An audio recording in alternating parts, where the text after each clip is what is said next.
Hello everyone. Good evening. Good evening.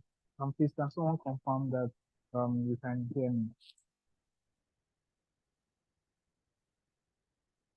Hello. Please can we have someone confirm that I'm audible? Yes, I can hear you. Right. Thank Good you very evening. much. Good evening, Mr. Everyone. All right. Good evening, everyone. I trust we're all doing great, and I trust we all had a wonderful day today, wherever we might be. So Good evening once again. My name is Dennis Williams, and I'll be on my moderator for today. So not to waste any further time as regards to this class, right? I want to welcome you all to this session of our third and fourth quarter, week 3 for 2024, right? So we've been through week 1 already, week 2, and we're in the third week. In the first week, we had our topic, Introduction to Blockchain, NFTs, and Metaverse. In week 2, we talked about blockchain, and week 3 today we'll be talking about NFT, non-fungible tokens. So I'm sure we would, Mr. Ridwan is already with us, and he's ready to do justice to that. So not to waste any other time, our mentors for today that we're expecting in class. First, okay, yeah, Mr. George reached out to us and he said he will not be available for this particular session as he is indisposed and he's in a location that won't make it possible for him to join. So our kind apologies, Mr. George will be unable to join us today. But he has been with us so far from week 1 to week 2, and we thank him for everything that he has been doing for us so far with regards to this class.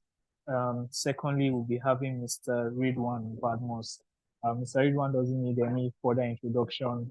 At least we are all very familiar with Mr. Ridwan, and we'll be giving him the honors today to take us through today's class and just have him help us break down the topic for today, non-fungible tokens, and just talk about the nitty-gritties that pertains to this particular subject matter. And while Mr. Ridwan is getting ready for his presentation for this class, I also like to ask the mentees to also get ready to ask questions. Right? Yes, a few questions were sent in alongside the presentation, but we also like to take live questions in today's class. So please get ready to ask live questions, and the group presenter too should also get ready to make presentations in this class immediately after Mr. Ridwan is done. So, Mr. Ridwan, sir, the floor is yours. Like I said, our topic for today is non-fungible token, and over to you, sir, for your discourse. Thank you very much, Dennis. It's great to be here once again. I hope you're all fine. Hope you're all doing great. So, sorry, since Mr. Sorry, Mr. What again? The name just slipped my mind. George. Mr. George. Mr. George, yes. So since he's not going to be joining us, I think we can just change the methodology then. I would like, since we have, we have lots of time, so to say, in our hands to discuss this topic for today, NFTs. So I am going to suggest we have the presentation first. And as I always kind of, communicate that I prefer it to be, if it is, there are two ways of doing this actually, but if it is very interactive, I think you're going to get more than if I'm just, speaking. Since, considering the fact that it's also a kind of new area, probably it might be a new area to most of us here. So I'm going to suggest we have the presentation first. Then from there, we can speak to that presentation while I explain some other concepts that's really important. And another point to that I want to quickly make is as regards, how you need to, if you're really passionate about this space, especially in terms of blockchain, we really need a continuous, what's it called? A kind of hunger for knowledge, so to say. So where you you kind of try as much as possible to keep updated, because considering the fact that, I mean, it's a tech, it's one of the tech areas where we have, changes every now and then. So there's always a kind of a different thing that is innovated, every now and then. So as lawyers as well, we really need to keep ourselves updated, and we shouldn't be, as people, we shouldn't create um, an image of ourselves in terms of how people, or I mean tech people, so to say, how they look at regulations, in the sense that regulation kind of play a catch-up role, where you have technology already, and then it's after the technology has kind of grown to an extent, that's when you have regulation kind of running after it to regulate that particular technology, even though it's not always like that sometimes. Of course, and even if you want to make an argument for that, it's kind of reasonable, because of course you need that's technology in the first place, and regulators need to understand what the technology does and the risks that might come out of it, and then how to regulate those kind of risks. So I just want to quickly explain that, so that you will understand the reason I'm saying we should have the presentation. So when we have the presentation, then we speak to the presentation, and I think from there you will be able to understand better those concepts that you've explained yourself. Because I think it's most times when you explain those things, it might be just that, as a result of your research, and we don't really have, I mean, we just have a few minutes to talk about how you did as regards your presentation, and not really going in depth as regards what you've explained. So if you're presenting, and maybe even during your presentation, we might even talk about some things, depending on how you've, depending on your outlook, the way you've presented it, if you really understand it, then please, everybody should feel free to, at every point in time, anytime, you can, ask your questions or raise an observation at any time. Yeah, please, Dennis. All right, thank you so much for that suggestion. So please, you've heard Mr. Everyone. So in today's class, we'll be changing things up. So group presenter, if you're ready, please, I'll kindly stop sharing my slides right about now, my screens now, right about now, so that you can start your presentation. So please, group presenter, please share your slides and then start your presentation.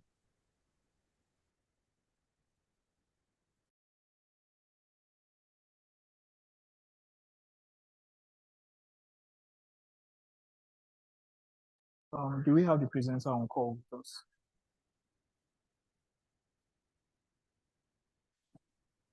Okay, if the presenter is not here, can we have someone, a backup for the presenter, so that we can quickly rush through that, and we can have Mr. Ridwan speak to the slides, and also um and also give us his presentation for today. Okay. Thank you. Please share screen. Hello, good evening. Yes, good evening. Thank you. All right, so please carry on with the presentation. Okay. The presenter is not available. She's having network issues, so I'll just go on. All right, thank you very much, Joy.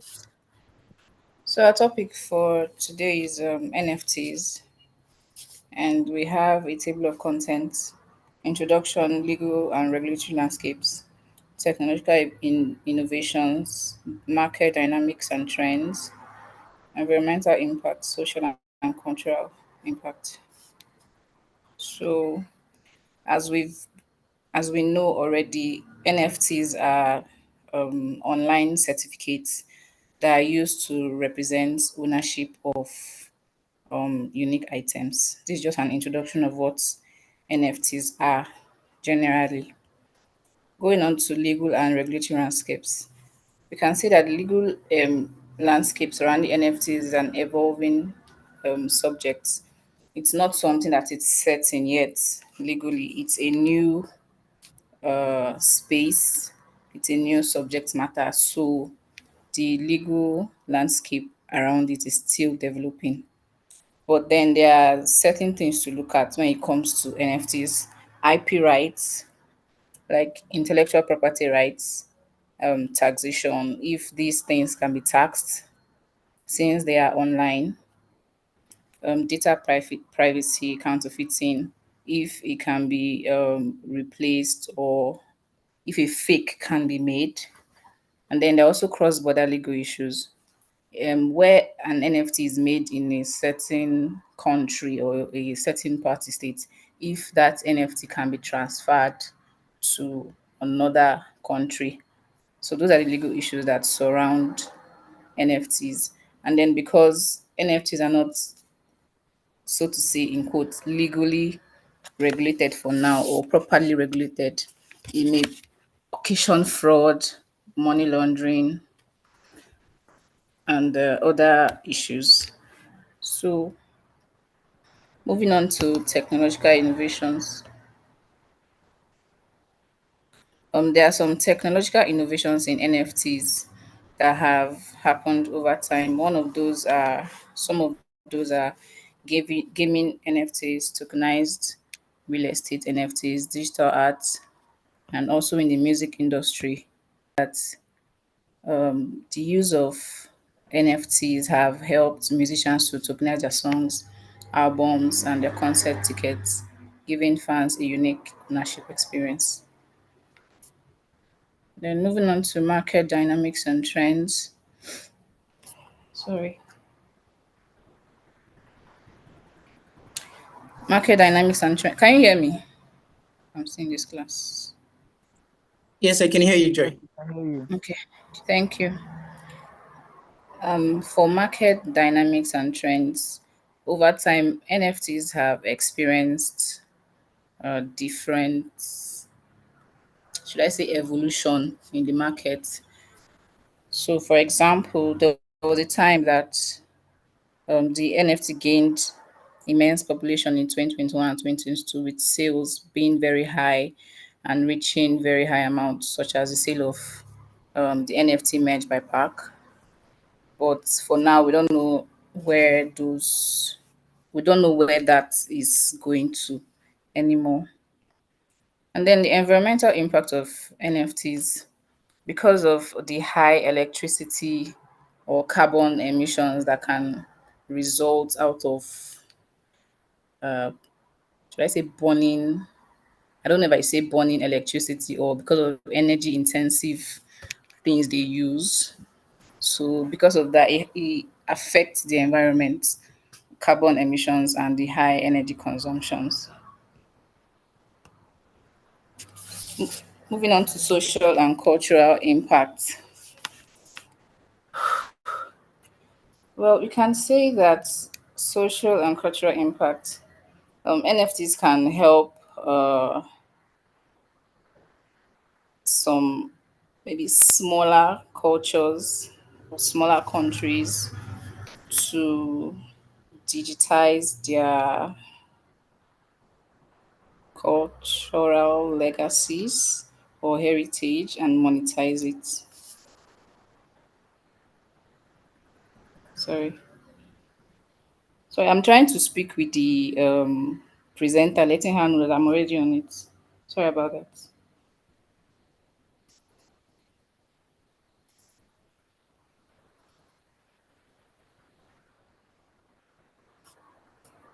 So the NFTs can help smaller cultures or smaller countries to make their legacies or their cultures into digital certificates and maybe let it have some longer life or longer span.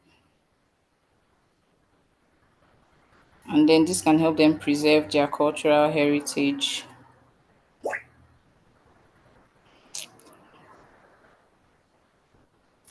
Sorry about that. So, in conclusion, NFTs are a phenomenon in the world which would go on to affect every area of the human life that we have. And generally, because it is new and uncertain.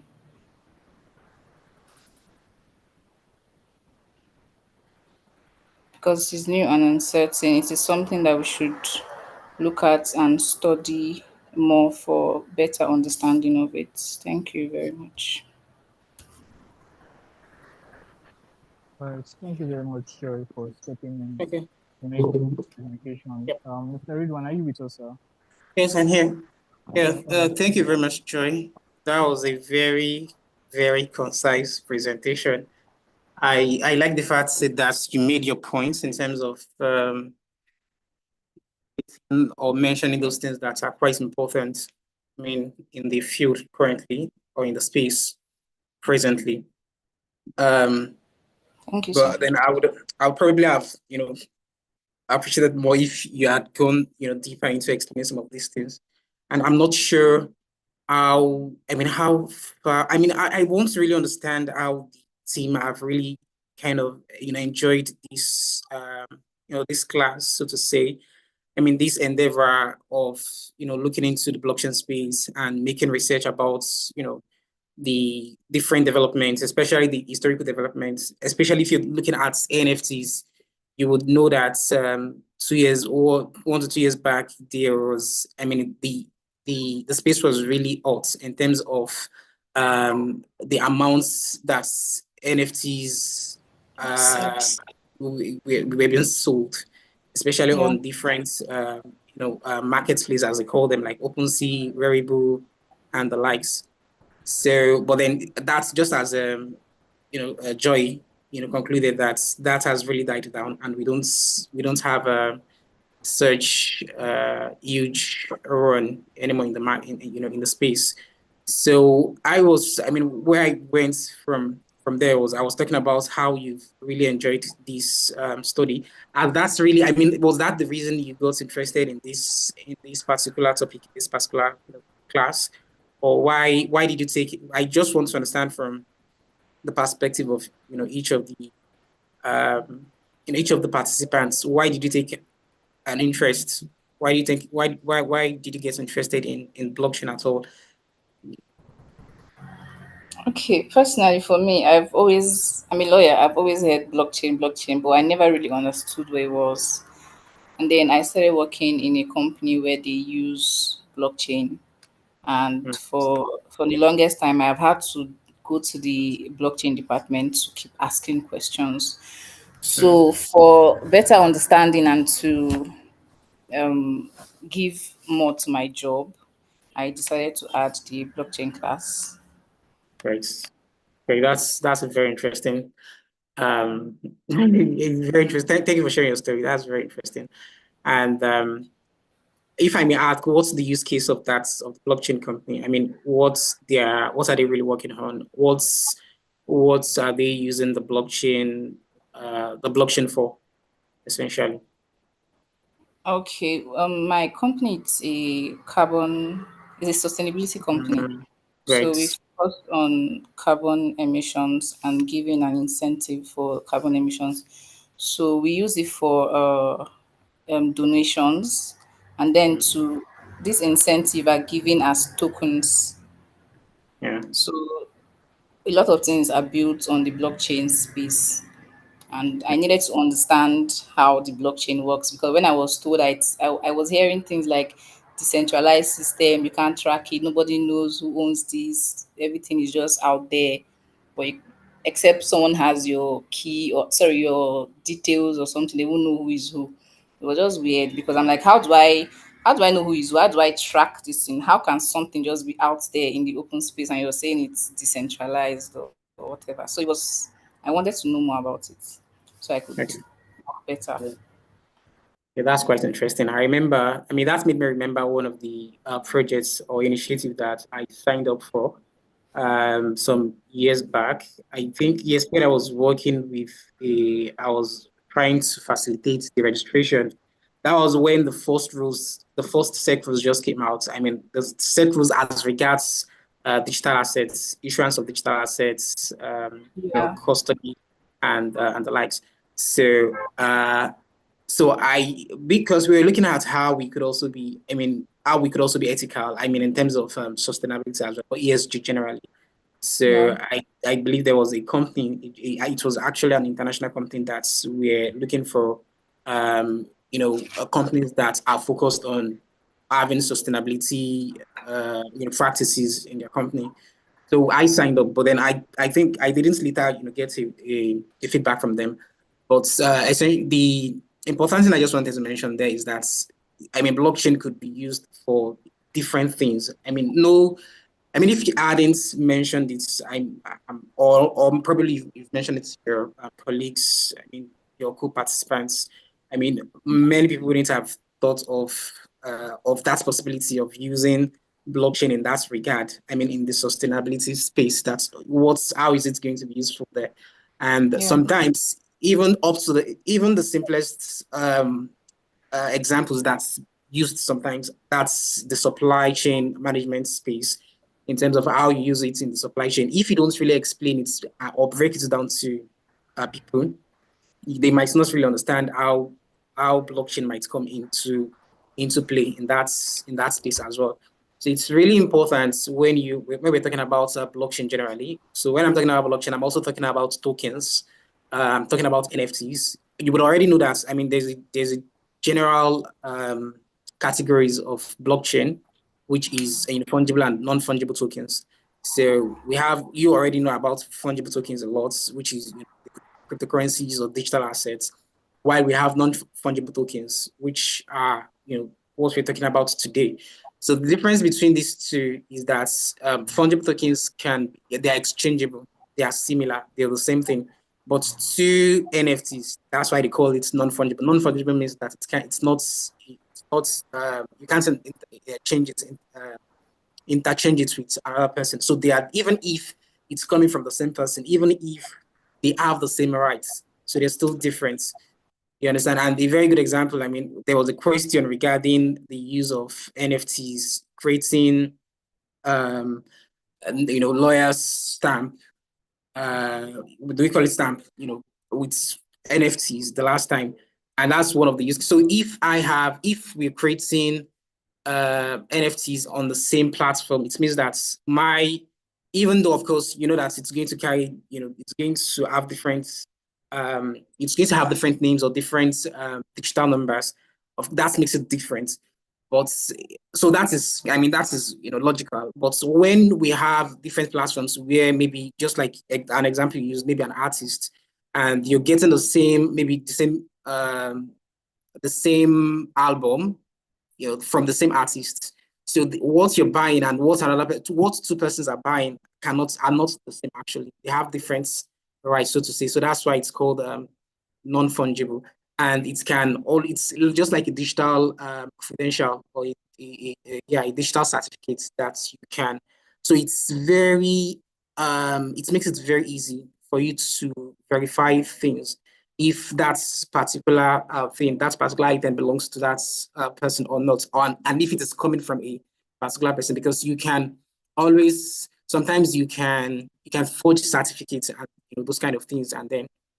But one of the advantages of NFTs or NFTs platforms is that it takes out that counterfeiting. I know that's one of the things you mentioned as one of the issues, or maybe the legal and regulatory landscape issues that we really need to look at is counterfeiting. But of course, most times when we talk about counterfeiting always comes up, or AML, that's anti-money laundering, and the what's it called, CFT. What's CFT again, please? I'm kind of distracted here. Hello, anybody there? Hello, can you hear me? Are we together? Yes, sir, we can hear you, sir. Yeah. Can anybody? I don't want to be calling names. So if you, it would be better if you can, if you just. So I want all of us to. I know Joy has been talking. So that's why I don't want to call her directly. So can anyone tell us what CFT is?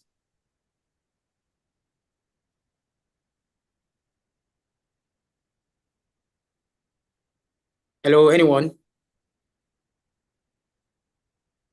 Okay, I'll still come back to that. But anyways, the point I was trying to make is in terms of how, one of the things that's one of the claims or one of the arguments we have against the blockchain, the ordinary, it's not supposed to be the blockchain industry because we have lots of use cases, but specifically the cryptocurrencies space, which is one of the use cases of the blockchain, of the blockchain. I don't want to call it platform because it's not just one platform. As they say, it's a decentralized network where you have different nodes coming together to form a blockchain, so to say. So that's how the blockchain is formed. So thank you. Combating the financing of terrorism, that's CFT. So the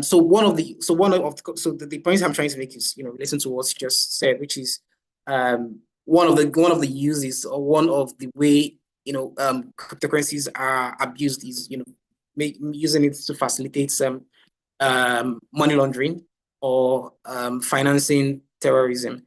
So, but when we talk about NFTs, I mean, there are some other use cases. The use cases for both tokens can actually differ.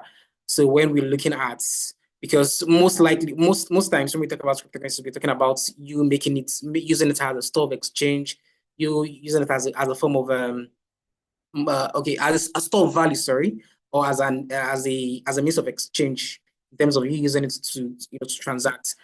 And so these are the things that really just look at. And when we look at, I think I just quickly need to go to the legal and regulatory issues so surrounding is. I know you mentioned some of them, in passing, like data price starting from intellectual property, which I think is even the most pressing legal issues we have relating to NFTs. Then we have privacy as well. We have contracts, securities, properties, tax, as you've mentioned. So, and I want to take all of these things because but before I take them one after the other, I want to just say generally that, one of the things that's really need to do, I mean, to be able to get, to have this, how should I put it? To be able to be on top of these practices, I mean, in terms of blockchain, is really to stay updated, to follow. If you have tech newsletters, like Tech Cabal, and those kind of tech news agencies or tech news companies. So they really do well in terms of regulations as well. In terms of the regulations that SEC is releasing, or in terms of even the platform they're using to kind of assist companies to kind of build capabilities in the space. So I think those things are very necessary before we now start delving, because if you don't have if you're not updated on those laws or regulations, then it might be really difficult for you to advise effectively on these things. So we have some developments recently. Who can tell us about the development? I think it was earlier this week. I'm not sure if it was from last week or from between last week and this week. There's a particular trend in the tech space or in the blockchain space in Nigeria. Who can tell us about this? I just want to check if we are really on top of this space. I don't. Is it the SEC giving some blockchain companies confirming their RIP registrations? Yes. Thank you very much. Yes, they were actually admitted onto the platform. I think it's called what's it called again? The platform. Sorry, I'm just being distracted this evening. But then there's a name for the platform. They were admitted, but then now they've been given a form of there's a name for the license as well. It's not a full license, but then approval in principle. Approval in principle. So so that is a Bush something, and then Quidax. Those are the names of the companies that we're giving that's approval in principle license. So one of these we really need to know. Ordinarily, many people would think that NFTs might not, fall under that particular set rules, but they might actually be wrong, because what is very important that we also have to we need to have in mind when discussing with blockchain companies that are our clients or that we work with, is in terms of how that particular innovation, how that token is going to work. That is the most important thing, because we have some rules, or some rules or some principles that we need to consider, in order to decide if it's a digital asset, or if it is not a digital asset, if it is a virtual asset, or what have you, if it is a utility token and the likes. So that's why it's important, aside you understanding what NFTs are and their capabilities, what they can be used for. You really need to also, if they are used outside, what if they are used outside that particular particular capabilities that you've thought of, you understand? So they might, and the reason I'm saying this is because of when we're talking about the digital assets, we're really talking about assets or tokens that are being used for as a form of securities, you understand? And if we're looking at those two companies that were approved, they are actually, I think they are, I'm not, are they custodians, or they are exchange virtual assets providers, or let's say exchange companies. So what I mean by that is, if a custodian, a custody company, so to say, blockchain company, it means that you're keeping digital assets for, it could be directly, it could be you keeping it, in for individuals directly, or you're acting as a third party, or to another business, keeping their customers' digital assets in your own, in your own system, so to say. So we really need to understand that, okay, how are they really working? I've not really seen any company, of probably they are still in that process as well of getting that license, but I've not really seen, and because those were the two sets of people I was really looking forward to. That's the type of company that will issue digital assets, issue digital assets as a form of investments, and then platforms that will also kind of facilitate, or facilitate that process of issuing digital assets to people that wants to invest in a particular project. So those were actually the two things that I was really looking forward to when the circles came out from the beginning, and that was what I was also working with the clients I mentioned, that they were looking at creating that kind of platform, and even issuing digital assets in the real estate space, where they can tokenize where they can tokenize their equities of customers, you understand, and then have it on the blockchain, and that's what kind of creates liquidity. That's one of the, you need to also understand why people want to really use blockchain as a business model, so to say. So one of the reasons is actually for liquidity, because you have you have lots of people. It's not really restricted to people in that particular sector. You could even have people across borders that might subscribe to, or that might buy digital assets on your platform. So all these reasons, there's a lot of things. That's why you really need to be doing a lot of readings in terms of what's going on, in the space, and even across borders as well. So generally, I think because I need to go and pray now. So I don't know how we're going to do this. Will Joy continue the conversation until I get back in the next 10 to 15 minutes, or do we can we postpone this, or we can just wait? I don't want to keep you guys waiting. We've already had almost, we've had 30 minutes discussion already. So what do you think, Dennis? Because I need to go now for like 10, 15 minutes to pray, then I'll come back. All right, sir. I'm trying to think about how best it's going to suit everyone. Considering that we're also live streaming the class. So I think what we would do is let's say we'll stop the class and then we'll reconvene by the specific given time that you will be ready to rejoin, sir. Okay. Okay. Let me ask Joy, since it's Joy that's speaking. Joy, do you think we should come back tonight, or is it okay for us to continue the discussion, or or we can postpone it to another time, maybe another day? I'm fine with any, but I have a Okay. question later on, so I would like if we can come back. Okay, great. So let's come back by 8:20, please. Thank you. Yeah, thank you All very right. much, everyone. So please, we'll be restarting the class by 8:20 to our mentees. I will be dropping a notification on the group so that we can just kindly rejoin once it's 8:20. All right, so please kindly pay attention. We'll be rejoining the session once it's 8:20. Mr. Ridwan, like he said, he has to go and pray. So you can log out. We'll restart the session once it's 8:20.